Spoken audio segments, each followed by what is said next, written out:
If your clutch is always breaking down, the problem is probably not your car or mechanic, but your driving. Today, we'll be breaking down 13 things you should never do in a manual transmission vehicle.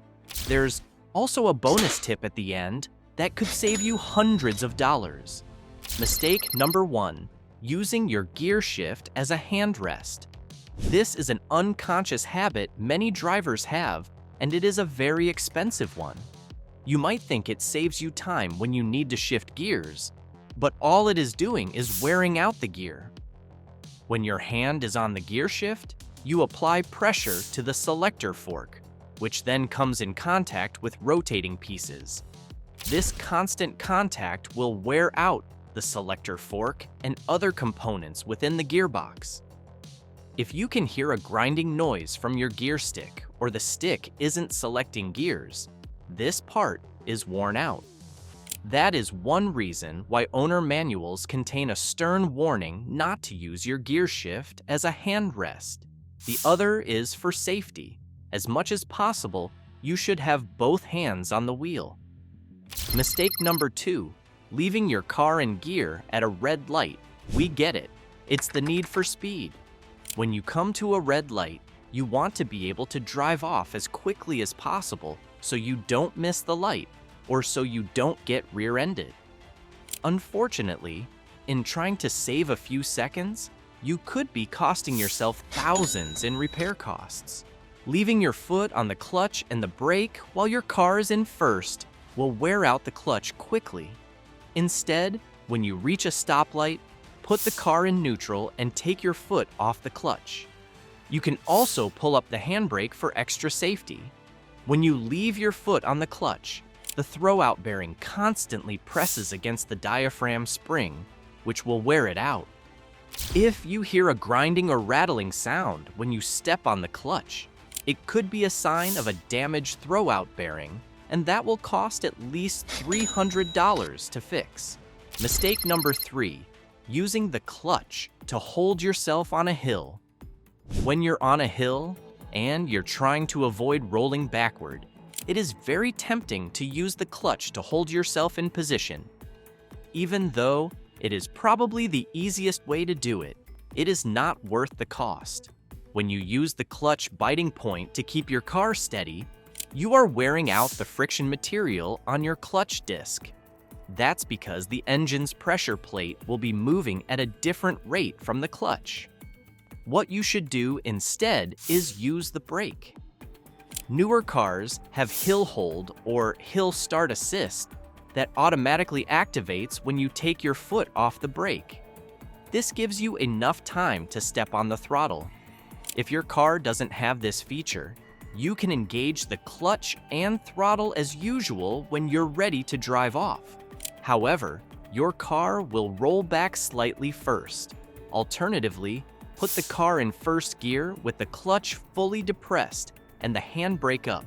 When you reach the biting point, step on the throttle, then release the handbrake. This way, you won't roll back at all. Mistake number 4, riding the clutch. If you've been wearing out your clutch often, chances are you are guilty of this cardinal sin. There is no reason for your foot to be on the clutch when you're not shifting gears. Even if you think you're not applying any pressure, even the smallest depression will cause long-term damage.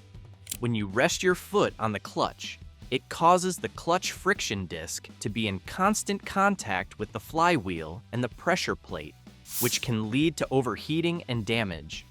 Besides ruining your clutch, riding the clutch will also cause you to use more fuel. When you don't need it, rest your foot on the side of the clutch. If you are guilty of this mistake, we've got a bonus tip at the end of the video that you might find even more shocking. Mistake number 5, flooring the throttle in low RPMs. This is a really difficult one because it's a lot of fun. After all, people buy manual cars for the thrill of the ride, so it is very tempting to floor the car when you need to overtake, or you just want to feel that jolt. Unfortunately, that sudden shift in speed when on low engine RPMs can damage the engine. This is also known as lugging the engine. What happens is that low RPM driving makes the car think it is meant to be taking things at a steady pace. When you suddenly floor the throttle, you are confusing the engine's mechanics and making the cylinders and pistons run hotter than they should. Instead, you should downshift to find the right RPM. It's not as fun, but it will save you a hefty repair bill. Mistake number 6, downshifting all the time. This is another one that hits below the belt because it almost sucks the fun out of driving a stick. Yes, it is a lot of fun to downshift through all the gears when approaching a bend or just slowing down in general, but it puts a lot of strain on the clutch. The more you use or abuse the clutch, the faster it wears out.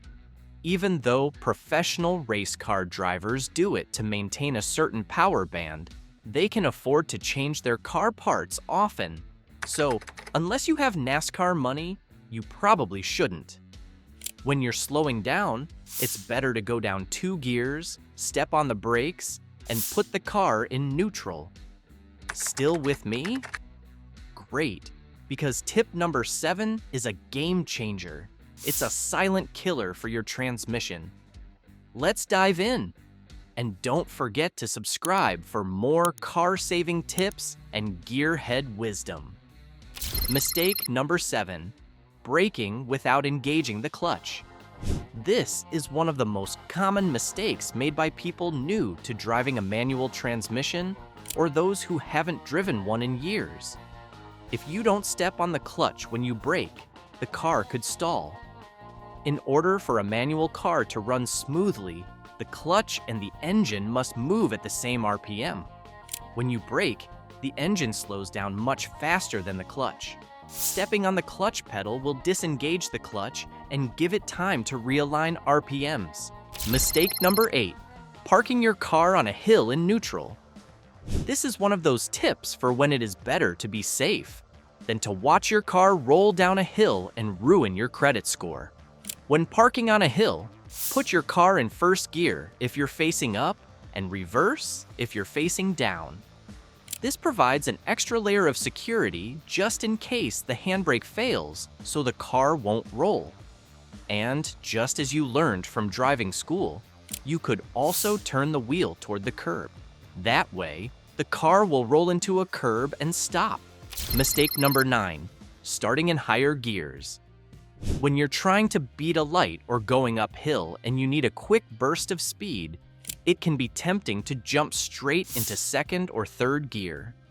While there are times when this can be useful, it puts extra stress on the clutch.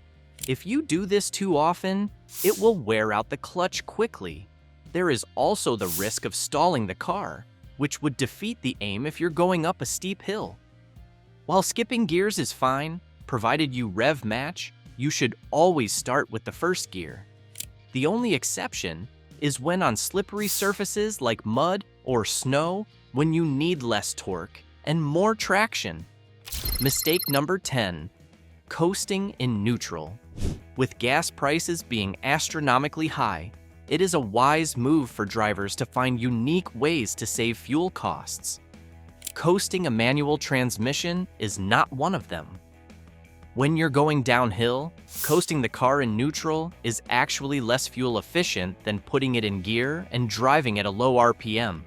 It would be cheaper, better, and safer to engine brake, which we'll talk about some more later.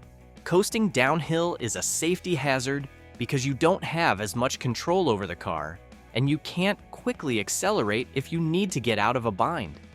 Another problem with coasting is when you want to put the car in gear, you could end up grinding the gears. So, instead of saving a few dollars on fuel, you could end up spending thousands on repairs. If you're keen on saving money, you'll find the bonus tip at the end really helpful. Mistake number 11, not flushing your brake fluid. Brake fluid is a critical component of your car's transmission that is easily overlooked. It is used to operate the clutch master cylinder and the slave cylinder. So, when the brake fluid is compromised, so will your clutch. Rubber, tiny pieces of metal, and other debris fall into brake fluid over time, making it dirty. That is why you need to flush out the brake fluid every 2 years or 30,000 miles. If you're not comfortable doing this yourself, it is worth taking it to a workshop. After all, it'd still be much cheaper than the hundreds of dollars you'll spend fixing the master or slave cylinder. Mistake number 12, replacing the clutch disc and not all the parts. If you've been committing some of the atrocities on this list, kidding, no judgment here, chances are you've been wearing out the clutch frequently. However, you might have had to replace the clutch more often because instead of replacing or fixing the whole thing, you only swapped out the disc. I know your mechanic probably warned you and you thought it was a scam, but it is for your own good. Get the complete clutch set with new throwout bearings and pressure plate assembly. In some cases, you might also need to replace the slave cylinder. While this will cost more initially, it saves money in the long term. Mistake number 13, using the brake and clutch at the same time in winter. The rules for driving a stick shift tend to change drastically when driving in winter. Slippery road conditions require contraband rules, like not using the brake and clutch at the same time.